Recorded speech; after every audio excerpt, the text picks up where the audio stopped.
Ada 29 reka adegan dalam rekonstruksi pembunuhan terhadap Muhammad Abadi, adik kandung dari Bupati Muratara Haji Depi Soehartoni. Kasubdit Jatandras Polda Sumsel Kompol Agus Priyadinika melalui Kanit 2 AKP Nopol Siswandi didampingi dengan Panit 2 Ibtu Teddy Barata menjelaskan rekonstruksi ini untuk menyesuaikan antara keterangan sejumlah saksi dan keterangan dari kedua tersangka Arwandi dan Aryansyah. Reka adegan itu dimulai dengan pertemuan tertutup yang dilakukan antara korban dan sejumlah saksi berada di rumah Pandit. Penyerangan itu dimulai dari adegan ke-17 saat korban Aryansyah membacok lengan kiri korban Muhammad Abadi. Reka adegan penyerangan yang dilakukan Aryansyah berlangsung dari adegan ke-17 hingga adegan ke-24 C, dan tersangka Arwandi melakukan penyerangan pada adegan ke-27.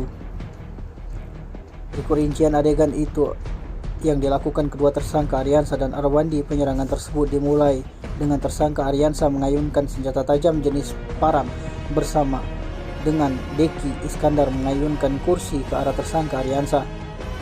Di reka adegan ke-16, jari milik korban Deki Iskandar putus akibat sabetan parang panjang di mana korban itu langsung kabur meninggalkan Muhammad Abadi berhadapan dengan tersangka Aryansyah.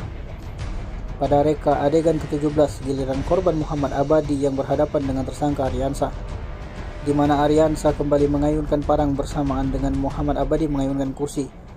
Di situ lengan kiri Muhammad Abadi berhasil dibacok oleh Aryansyah dengan parang yang dipegangnya. Lalu pada reka adegan ke-21 di saat korban Muhammad Abadi berupaya kabur, di situ kembali dibacok oleh Aryansyah dan kembali mengenai lengan kirinya. Di adegan ke-22, Muhammad Abadi dengan posisi membungkuk kembali dibacok Aryansyah dan mengenai punggungnya. Yang menarik daripada adegan ke-23, korban Muhammad Abadi sempat merangkul pundak Aryansyah. Namun di adegan ke-24A, rangkulan dari Muhammad Abadi tersebut dibalas dengan tusukan oleh Aryansyah.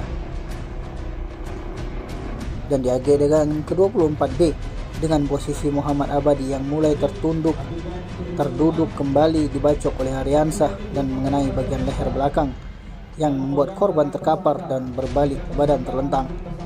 Kemudian baru pada adegan ke-27, giliran tersangka Arwandi menjalani rekonstruksi dengan memperagakan adegan dengan membacok wajah Muhammad Abadi menggunakan senjata tajam jenis parang panjang lebih dari 2 kali.